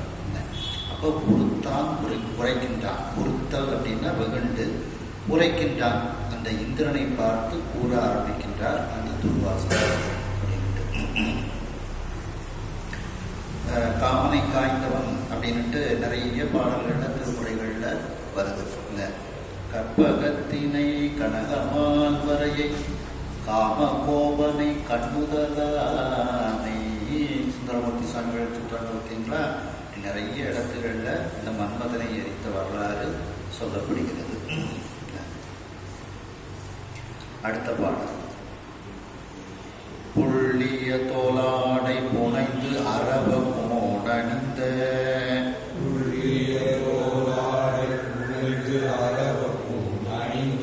வெள்ளிய செங்கன் விடையான் அடிக்கமலம்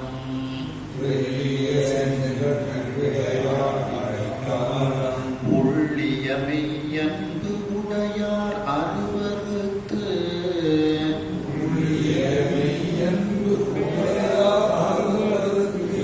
தள்ளிய செல்வத்தருக்கினாய் என் செய்தாய்.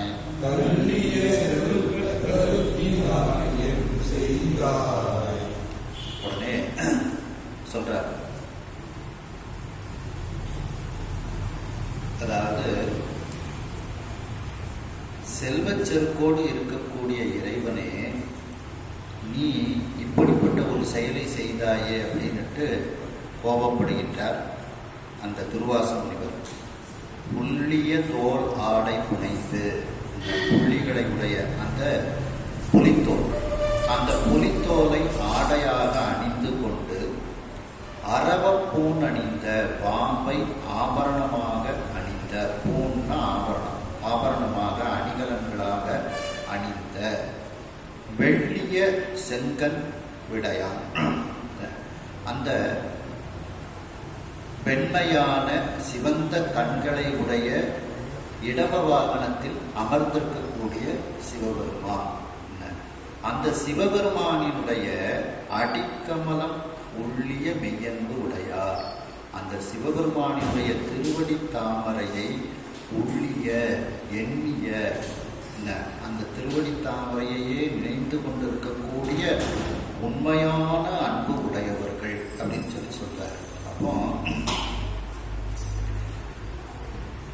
சிவனடியார்களுக்குரிய ஒரு இலக்கணத்தை அழகாக சொல்றாங்க.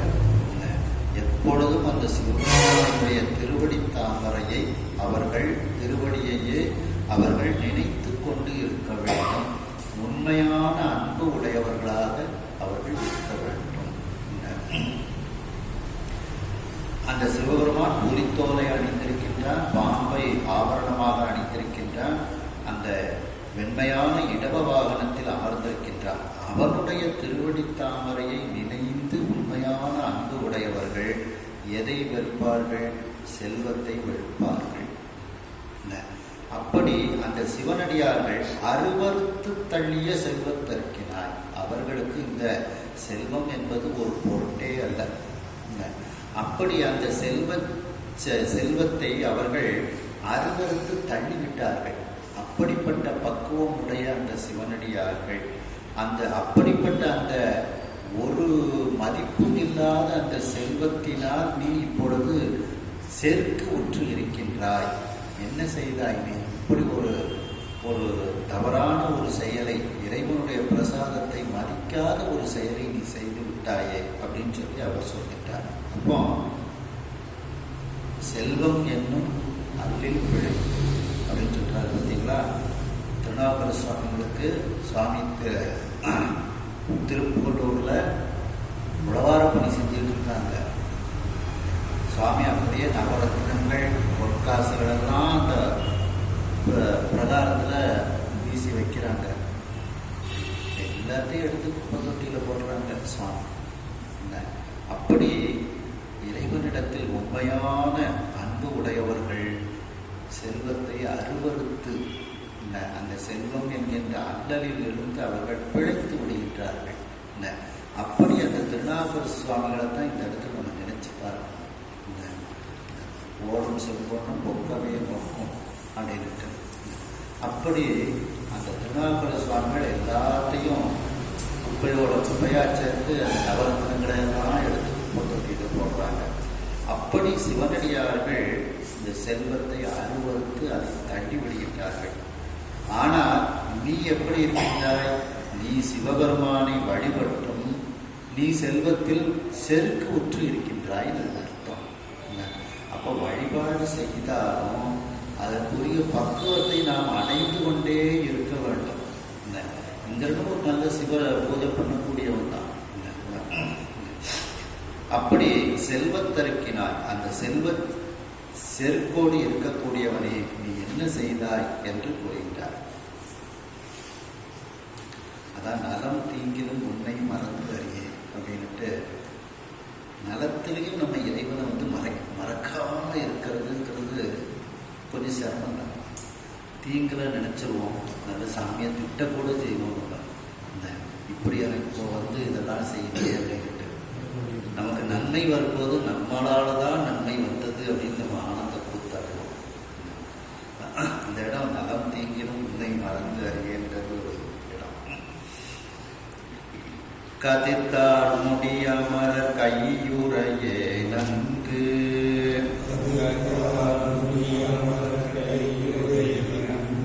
மதித்தாயம் ஈசன் மதிமொழி மேல் சாத்தும்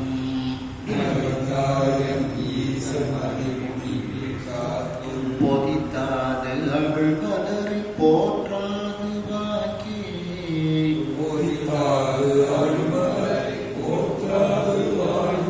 மிதித்து ஆடை சிவந்த அதன் மேல் வைத்தாய் பேதாய். மிதித்து ஆடை சிந்த அதன் மேல் வைத்தாய் பேதாய். நீ மற்ற தேவர்கள்லாம் கொடுத்த பரிசு பொருட்கள்லாம் உனக்கு அது பரிசு பொருளாக இருப்பதனால அதை பெரிதாக மதித்து நீ பத்திரப்படுத்திக்கிட்ட.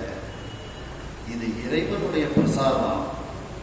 இதை நீ சரியா பத்திரப்படுத்தாம இப்படி யானை கீழே போட்டு மிதிக்கக்கூடிய அளவுக்கு பண்ணிவிட்டாயே அறிவில்லாதவனே அப்படின்னு சொல்ற. கதிர்த்தால் முடி அமர ஒளி பொருந்திய மாலைகளை அணிந்த மணிமுடி தரித்த தேவர்கள். அந்த தேவர்கள் கையுறையே அவர்கள் தந்த பரிசு பொருட்களை எல்லாம் நன்கு மதித்தாய். அந்த தேவர்கள் தந்த பரிசு பொருட்களை எல்லாம் நீ நன்கு மதித்து அதை பத்திரப்படுத்தி கொண்டாய். எம் ஈசன் மதிமுடி மேல் என்னுடைய வழிபடக்கூடிய அந்த விஸ்வநாத பெருமானினுடைய அந்த சந்திரனை தரித்த முடிகளை உடைய அந்த திருமுடி மேல் நான் இந்த தாமரை பூவை சார்த்தி இருந்தேன். சார்த்தம் பொதித்தாது அவள் மலரை, அதாவது தாது பொதி அப்படின்னா மகரந்தங்கள் எல்லாம் இருக்கக்கூடிய மகரந்த பொடிகள் எல்லாம் இருக்கக்கூடிய அந்த மலர்ந்த மலரை, அவிழ் மலரை, அந்த மலர்ந்த மலரை போற்றாது வாங்கி அப்படின்னா அதை நீ பணிவில்லாமல் வாங்கினார். முதல்ல கொத்த கையினால வாங்கினார், போற்றாது வாங்கி மிதித்து யானை சிந்த யானை காலில் போட்டு மிதித்து அதை பிய்யுமாறு, சிந்துதல் அப்படின்னா பீந்து போகுமாறு அதன் மேல் வைத்தாய் பேதாய். அந்த யானைக்கு மேல நீங்க பிரசாதத்தை வைக்கலாமா? அறிவில்லாதவனே. பேதாய் அப்படின்னா அறிவில்லாதவன் அப்படின்ட்டு அர்த்தம். அப்போ சுவாமியினுடைய பிரசாதத்தை மதிப்போடு வாங்கி பத்திரப்படுத்த வேண்டும். அதை நீ மதிக்கவில்லையே அறிவில்லாதவனே அப்படின்னு சொல்றார்.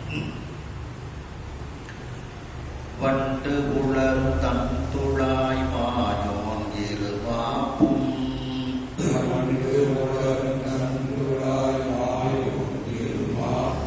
புண்டரிக போது உறையும் முத்தேள் இருமாப்பும்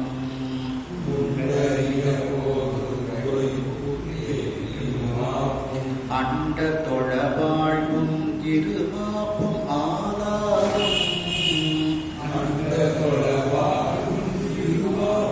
ஆதாரம் உண்டவனை பூசித்த பேரு என்று உணர்த்தினையார்.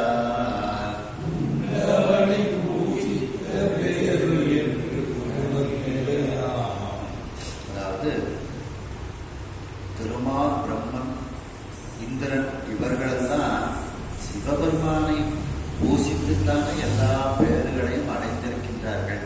இது உனக்கு தெரியலையா அப்படின்னு சொல்லி கேட்கிறார். வண்டு கிழரும் தன் துழாய் மாயோம். வண்டுகள் எல்லாம் கிண்டக்கூடிய உளரும், வண்டு உளரும் அந்த தன் துழாய், அந்த குளிர்ச்சி பொருந்திய அந்த துளசி, துழாயின துளசி, அந்த துளசி மாலையை அணிந்த மாயோன் திருமால். அவனுடைய இருமாப்புன்னா மகிழ்ச்சி. அவனுடைய மகிழ்ச்சி யார்கிட்ட கிடைச்சது? சிவபெருமானை பூஜித்ததனால் கிடைத்தது. அது உனக்கு உணர முடியவில்லையா? நீ உனக்கு அந்த உணர்வு வரவில்லையா அப்படின்னு சொல்லி கேட்கிறான். புண்டரிக போது முறையும் புத்தேள் இருமாப்பும். புண்டரிகம்னா தாமரை. அந்த தாமரை மலரில் இருக்கக்கூடிய அந்த புத்தேளாகிய பிரம்மதேவனுடைய மகிழ்ச்சி யாரிடத்திலிருந்து வந்தது? சிவபெருமானிடத்திலிருந்து வந்தது. அதை நீ உணராமல் இருக்கின்றாயே. அண்டர் தொழ வாழ் இருமாப்பும் எங்கிருந்து வந்தது? தேவர்களெல்லாம் உன்னை தொழுகின்றார்கள். தேவர்கள் தொழுமாறு நீ வாழ்ந்து கொண்டிருக்கின்றாய். அப்படிப்பட்ட உன்னுடைய மகிழ்ச்சியும் சிவபெருமானிடத்திலிருந்து வந்தது என்பது ஏன் உனக்கு தெரியவில்லை? ஆளாலம் உண்டவனை பூசித்த பேரு, அந்த விஷங்களை உண்ட அந்த சிவபெருமானை பூஜை செய்வதனால் நீங்கள் இந்த மகிழ்ச்சியாகிய பேற்றினை பெற்றீர்கள் என்று ஏன் நீ உணராமல் இருக்கின்றாய் அப்படின்னு சொல்லி கேட்கிறார். திருமால், பிரம்மன், இந்திரா, நீயும் உன்னுடைய மகிழ்ச்சிக்கு காரணம் யாரு? சிவபெருமான். அந்த சிவபெருமானை பூஜை செய்ததனால் தான் நீங்கள் இந்த பதவிகளையே முதலில் அடைந்தீர்கள். இந்த பதவியை அடைவதற்கே நீங்கள் இறைவனை பூஜை செய்தீர்கள் அப்படின்னு சொல்லி, இது உனக்கு ஏன் தெரியல, உனக்கு ஏன் புரியல அப்படின்னு சொல்லி கேட்கிறாங்க.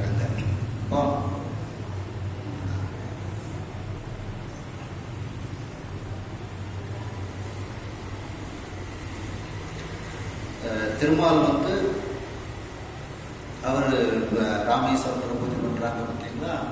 கோடி மாதவங்கள் செய்து குன்றினார் நம்மையெல்லாம் விடவே சக்கரத்தால் எரிந்து பின் அன்பு கொண்டு தேடி மால் செய்த கோயில் திருவிராமேஸ்வரத்தை நாடிவாழ் நெஞ்சமே நீ நன்னெறியா அப்படின்னு திருமால் ராமேஸ்வரத்தில் இன்னும் நிறைய இடங்கள்ல பூஜை பண்றாங்க.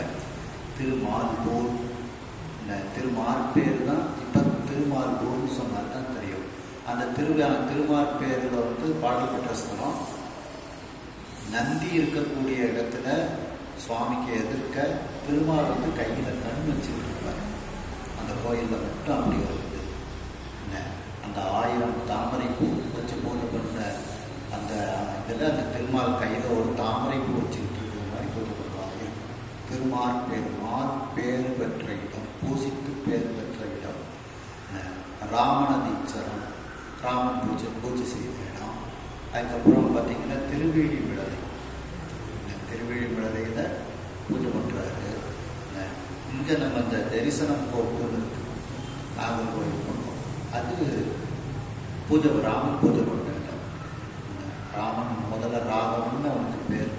அந்த ராகவனாக இருக்கும்போது இந்த தாடனை வதம் பண்ணது பூஜை பண்ண சுவாமி. அந்த தாடகையை கொண்ட பாவத்தை போக்குறதுக்கு இந்த ஒரு சிவாலயம் எழுப்பி பூஜை பண்றாரு. அதனால அந்த சுவாமிக்கு பேரு ராகவேஸ்வரர்னு பேரு. அந்த ஊருக்காரங்க ராமேஸ்வரத்துல செய்யக்கூடிய பரிகாரங்களை தான் இங்க செஞ்சுருவாங்க. எங்க ஒரு சாமி ராமேஸ்வர சாமிக்கு முந்தின சாமி அவங்க.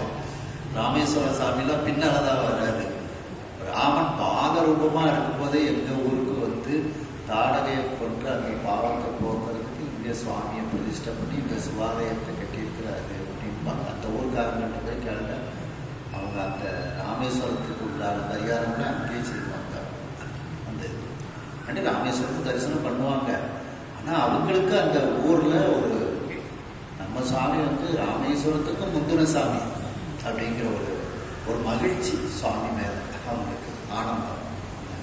அப்படி அந்த திருமால் பல இடங்களில் இறைவனை பூஜை செய்கின்றார். அடுத்து பார்த்தீங்கன்னா அந்த பிரம்மதேவனும் பார்த்தீங்கன்னா நிறைய இடங்கள்ல சுவாமியை பூஜை பண்றார். சீர்காழியில் பூஜை பண்றார். பார்த்தீங்களா, ஏழுடைய மலரான் உன்னை நாள் பணிந்து ஏற்ற அருள் செய்த வீடுடைய பிரமாவரம் மேலிய பெருமானாளன் தோளுடைய செவியன் விடையேறியோர் ரூபன் மதிசூடி காடுடைய சுடலை பொடி பூசி என் உள்ளம் கவர்கள்வன் ஏழுடைய மலரான் உன்னை நாள் பணிந்து ஏற்ற அருள் செய்த வீடுடைய பிரமாவரம் மேலிய பெருமான். இப்படி நிறைய இடத்துல பிரம்மா பூஜை பண்றாங்க. அப்படி அந்த பிரம்மா பூஜித்த இடங்கள் நிறைய ஆலயங்கள் இருக்குது. இந்திரன் நிறைய இடத்துல பூஜை பண்றான்.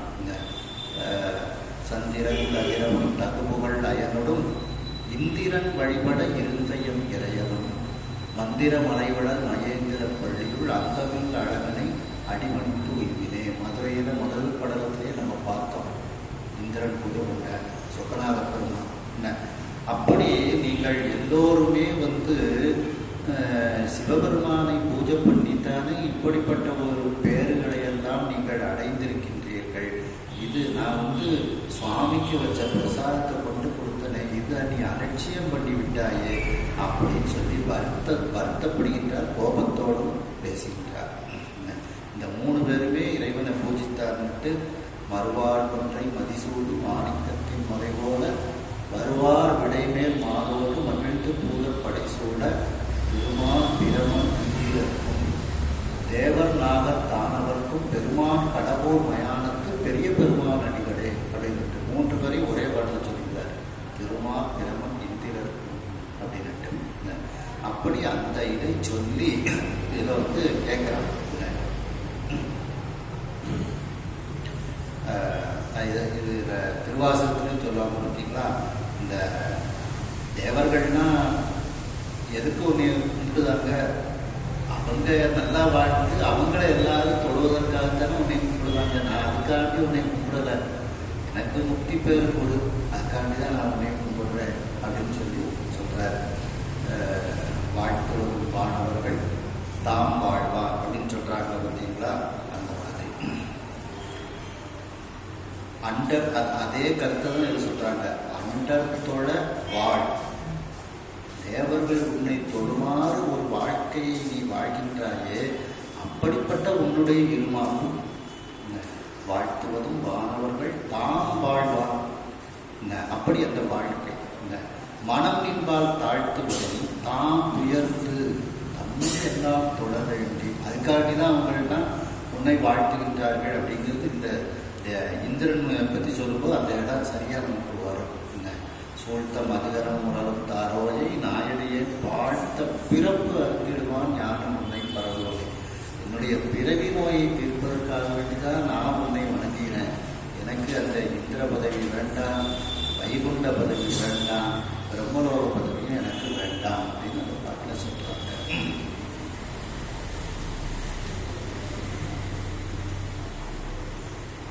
இதுல முத்துக்குமார சுவாமி பிள்ளைத்தமிழையும் பார்த்தீங்கன்னா குமரகுப்புரர் சொல்வார், ஒழியாத குமரத்து உயிர்க்கு உயிரதாய் நிற்க நிற்கும் ஒரு தெய்வம் உண்டு என எடுத்து உரையால் உணர்த்துவதை உணர எவரவர்களுக்கு ஊன்கண் குளக்கண்ணதான். விடியாக முன்னின்று தன்னடி சுரந்தவர்கள் வேண்டிய வரம் கொடுப்பான்.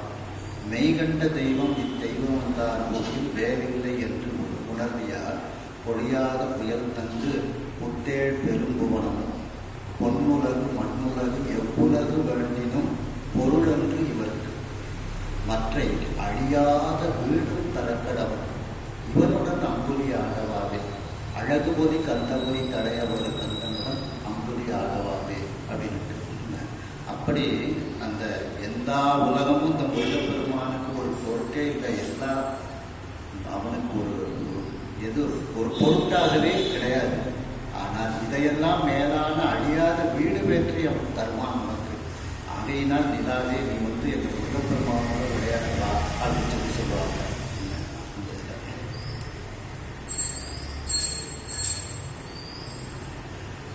அடுத்த பாட்டு. சேட்டானை வானவனின் சென்னி செழியரில் போர்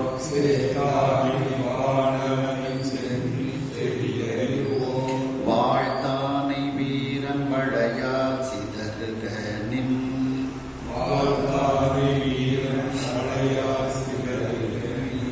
கோழ்த்தான நாள் போட்டு வெண்ணிறத்த குஞ்சரமும்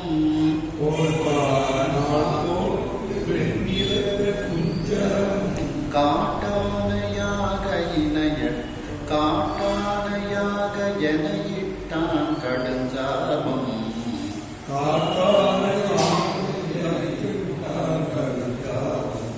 அதாவது சேடு ஆணை அப்படின்ட்டு பிரிச்சுக்கணும். சேட்டானை அப்படிங்கிறது சேடு ஆணை, அதாவது பெருமையை உடைய அந்த வெள்ளை யானை, அந்த ஐராவதத்தை உடைய வானவர் இந்திரனே, நீ உன்னுடைய இப்ப சாபம் கொடுக்கிறாரு துர்வாச முனிவர் இந்திரனுக்கும் சாபம் கொடுக்கிறாரு, அந்த யானைக்கும் சாபம் கொடுக்குறாங்க. நின் சென்னி உன்னுடைய தலையானது செழியரில் பாண்டிய மன்னரில் ஒரு வாழ்த்தானை வீரன், ஒரு வாளை உடைய அந்த போர்ப்படை வீரனினுடைய வளையா, அந்த அவன் கையில் இருக்கக்கூடிய அந்த சக்கராயுதம் என்கின்ற ஒரு படையினால் உன்னுடைய தலையானது சிதறுக, உன்னுடைய தலையானது வெட்டப்படட்டும் அப்படின்னு சொல்லி சொல்றார். அதாவது பாண்டிய மன்னனினுடைய அந்த வாழ்படை வீரனின் ஒருவனுடைய சக்கராயுத படையால், வளையின சக்கரம்னு அர்த்தம், அந்த சக்கராயுத படையால் உன் தலையானது சிதறக்கடவது, உன் தலை வெட்டி வீழ்த்தப்படும் அப்படின்னு சொல்லி சாபம் கொடுக்கிறார். சேடு அப்படின்னா பெருமைன்னு அர்த்தம். அப்போ சேடு ஆணை அப்படின்னா பெருமை உடைய, சேடன் அப்படின்னா பெருமை உடையவன் அப்படின்னு அர்த்தம். அப்படி மேலும் நின் கோள்தான நாள் போட்டு வெண்ணிறத்த குஞ்சரமும், நின்னுடைய கோள்னா வலிய,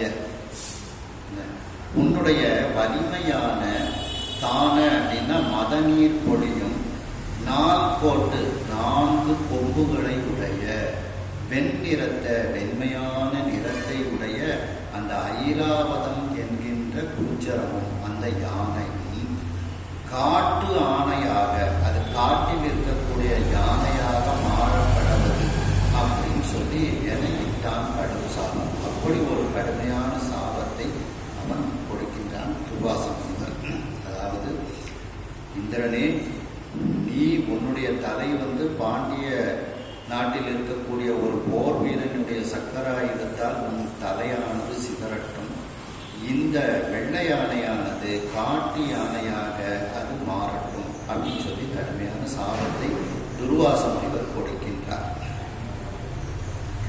சவித்த முனி பாதம் தலை கொண்டு செங்கை, சவித்த முனி பாதம் தலை கொண்டு செங்கை, குவித்து அமரதம் போன் புறையிறப்பார் ஐய, குவித்து அமரதம் போன் புறையிறப்பார் ஐய, அவித்த பொடியாயம் அரசும் காத்தள்ளும், அவித்த பொடியாயம் அரசு காத்தள்ளும், செவித்த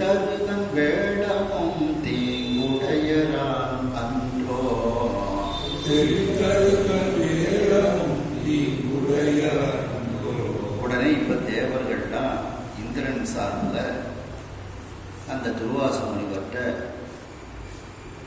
இந்திரன் செய்தது தவறுதான், அவனுக்கு எப்படியாவது ஒரு சாப விமோச்சனம் கொடுங்க அப்படின்னு தேவர்கள்லாம் ஒன்றாக சேர்ந்து அந்த துர்வாச முனிவர்கிட்ட கேட்குறாங்க.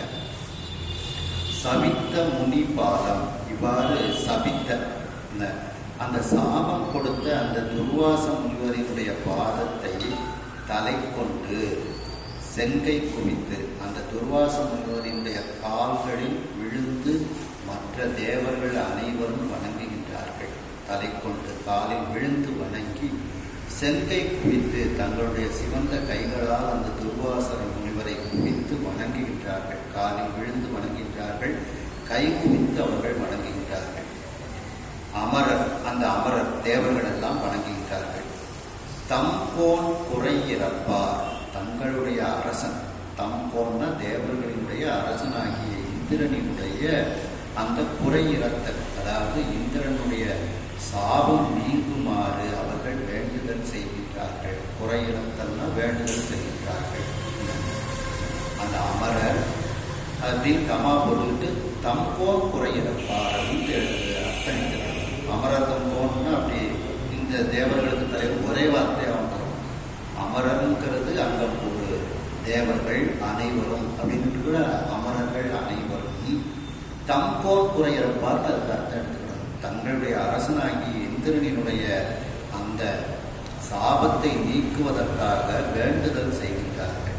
ஐயனே துர்வாச முனிவரே, அவித்த பொறியாய், பொறிகளையெல்லாம் அவித்தவனே, பொறிகளையெல்லாம் இறைவன்பால் திருப்பியவனே அப்படிங்கிறார்.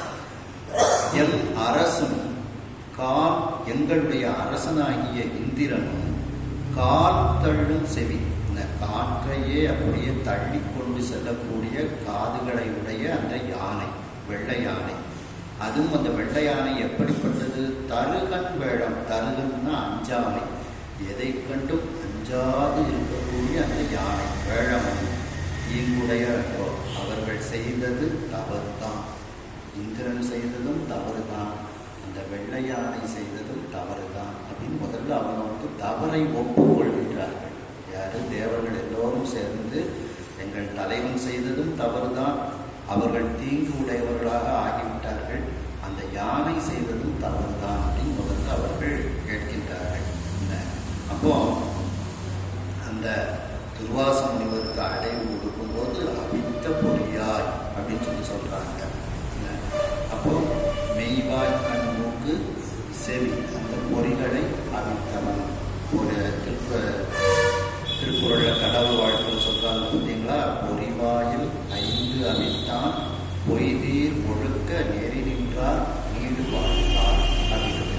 இப்போ அந்த அப்படிப்பட்ட பொய்யில்லாத ஒழுக்க நெறியில் இந்த பொறிவாயில் 5 அவித்து யாரெல்லாம் அந்த நெறியில் நிற்கின்றார்களோ அவர்கள் நீடு வாழ்பவர்கள். அதுபோல இந்த துர்வாச முனிவரும் நீடு வாழக்கூடியவர். அந்த பொறிகளை எல்லாம் இறைவன்பால் திருப்பியவர். எல்லா பொறிகளையும் தலையை போனாய் பதிகம் பார்க்கணும் பார்த்தீங்களா? அதுபோல தலை, கண், மூக்கு, செவி எல்லாவற்றையும் இறைவனுடைய பூஜைக்கே அதை திருப்பியவர். இந்த தொண்டரஞ்சு களிரும் மடக்கி சுருவார் மலர், இதில் சில 2 பாடம் இருக்கு. தொண்டரஞ்சு களிரும் அடக்கி அப்படின்னு ஒரு பாடம் இருக்கு, தொண்டரஞ்சு களிரும் மடக்கி அப்படின்னு பாடம் இருக்கு. அப்போ அடக்கிங்கும் போதும் அதை அடக்கி இறைவன்பால் திருப்புதல் அப்படின்ட்டு, மடக்கினா மடைமாற்றம் செய்தல் அப்படிங்கிற அர்த்தத்தையும் அதை எழுதியிருக்கிறாங்க. அப்படி அந்த துர்வாச முனிவர் மிக பெரியவர் ஆகையினால்தான் அவித்த பொறியாய் அப்படின்னு அவர்கள் அவரை புகழ்ந்து கூறுகின்றார்கள். நீ கோபப்படக்கூடாது அப்படின்னு சொல்லி அவர்கள் கூறுகின்றார்கள். அத்தகைய நீரால் சபித்தீரடிகள் மற்ற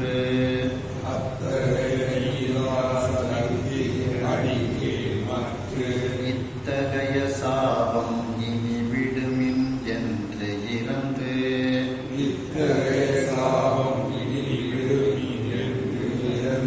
கைத்தலங்கள் கூப்பி கரைத்தார்க்கு இறங்கிய அருள்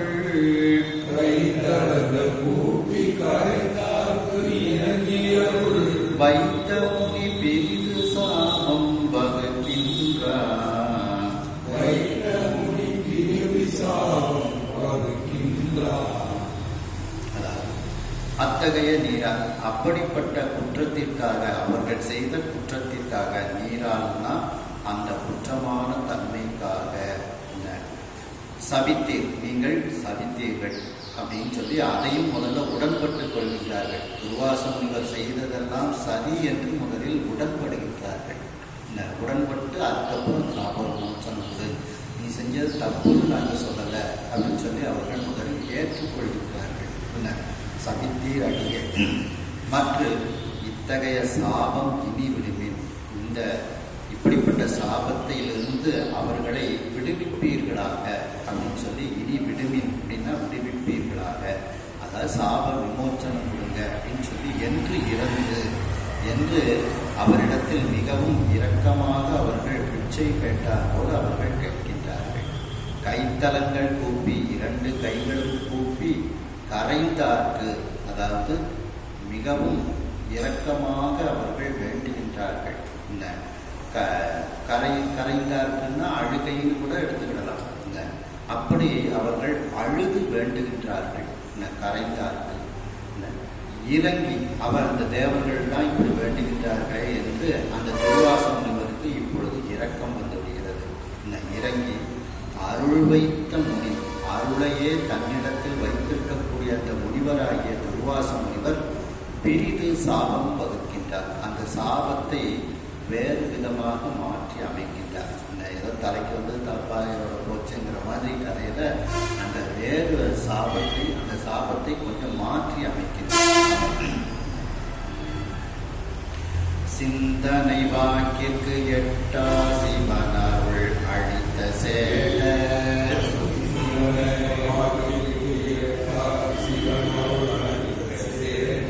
நிந்தனை பரிகாரத்தால் நீங்காது தலைமட்டாக, சிந்தனை பரிகாரத்தால் நீங்காது தலைமட்டாக, வந்தது முடிமட்டாக மத்தமா வனமா ஆகி, வந்தது முடிமட்டாக மத்தமா வனமாகி, 5-20 ஆண்டு எல்லை அகன்ற பின் பண்டைக்கு ஆக, 5-20 ஆண்டு எல்லை அகன்ற பின் பண்டைக்காக. அந்த சிந்தனை வாக்கிற்கு எட்டாத, அதையெல்லாம் கடந்த அந்த சிவபெருமான், அந்த சிவபெருமான் அருள் அளித்த, அந்த சிவபெருமான் அருளால் கிடைத்த அந்த சேட நிந்தனை, சேடம்னா நிர்மாலியம், அந்த நிர்மாலியமாக இருக்கக்கூடிய அந்த தாமரை பூவை நீ நிந்தனை செய்தாய். அந்த நிந்தனை நீ வேறு ஏதேனும் பரிகாரம் செய்தால் நீங்காது, அதை அனுபவித்துத்தான் நீ கழிக்க வேண்டும் அப்படிங்கிற இந்த பரிகாரத்தால் நீங்காது. தலைமட்டாக வந்தது முடிமட்டாக, அதனால சொல்றாரு, உனக்கு தலை அளவுக்கு வந்தது, உன் முடி அளவுக்கு அது நிற்கட்டும் அப்படின்னு சொல்றாரு. அதாவது அந்த போர்ல வந்து இவனுடைய மணிமுடியை அவன் வீழ்த்தி விடுகின்றார்கள். அப்போ மணிமுடி கீழே விழுறதே வந்து தலையில் உள்ள கிரீடம் விழுவதே வந்து ஒரு தோல்வி. அதை சொல்றாரு, தலை போகாது, தலையில் உள்ள கிரீடம் போகும் உனக்கு அப்படின்னு சொல்றாரு. தலைமட்டாக வந்தது, உன்னுடைய தலையை சிதறுமாறு வந்த அந்த சாபமானது முடிமட்டாக உன்னுடைய தலை கிரீடத்தோடு அது நிற்கட்டும் அப்படின்ட்டு. இதை வச்சு தான் தலைக்கு வந்து தலைப்பாக போகுதுன்ட்டு இந்த கதையை இதை வச்சு தான் சொல்கிறோம். அடிக்கடி சொல்கிறோம் பார்த்தீங்களா அந்த இது. இப்போ இந்த தலைப்பாக தான் வந்து கிரீடம் முடியோடு போகுது அப்படின்ட்டு தலைமுடி. மத்தமா வனமா ஆகி, மத்தமான அந்த மத யானை, மான விலங்கு, இந்த இடத்துல யானை, அந்த மத யானையானது வனமா ஆகி, வனத்தில் இருக்கக்கூடிய விலங்கு, அதாவது வனத்தில் இருக்கக்கூடிய யானை, காட்டு யானையாக ஆகி 5-20 ஆண்டு, 5-20-100 வருடங்கள் அப்படி அந்த கரிய உருவத்தை உடைய காட்டு யானையாக மாறி அந்த எல்லை அகன்ற பின் அந்த குறிப்பிட்ட காலம் நீங்கியதற்கு பின்பு பண்டைக்கு ஆக பழையவாறு அதற்கு அந்த வெள்ளை உருவமானது அதற்கு கிடைக்கும். இந்திரனுடைய அந்த யானையாக அது மாறிவிடும் அப்படின்னு சொல்லி அந்த சாப விமோச்சனமும் கொடுக்குறாங்க. அதாவது நீ சிவபெருமானினுடைய நிர்மாலயம் அந்த பிரசாதத்தை நீ நிந்தனை செய்தாய், அதற்கு எந்த பரிகாரமும் செஞ்சாலும் அது நீங்காது. சாபத்தை குறைக்கிற அப்படின்னு சொல்லி தலைக்கு வந்தது நம்முடைய கிரீடத்தோட அது தலைப்பாகையோட போகட்டும். அந்த காட்டு யானையை காட்டு யானையாக மாறக்கடவுது நான் சாபம் கொடுத்தேன். அந்த காட்டு யானையாக மாற கொடுத்த சாபம் தான். ஆனால் 100 வருஷம் அந்த காட்டு யானையாக இருந்து அதுக்கப்புறம் அது மீண்டும் அந்த இந்திரனுடைய யானையாக அது மாறக்கடவுது அப்படின்ட்டு அந்த 2 பேருக்கும் ஒரு சாப விமோச்சனம் அந்த துர்வாச முனிவர் கொடுக்கிறார் என்று இந்த அளவில் இந்த சிந்தனையை இன்றைக்கு நாம் நிறைவு செய்வோம். கைலாய பரம்பரையை சிவஞான போதனரி காட்டும் வெண்ணை பயில்வாய்மை கண்டான் சமுததி கொடி ஞான பானுவாயே கொடிலாரும் பொடி திருவாவடு துறைவாள் குரு நமச்சிவாய தேவன் சைதாதி மரபுடையும் திருமரபு நீருமொழி தழைகமாலோ.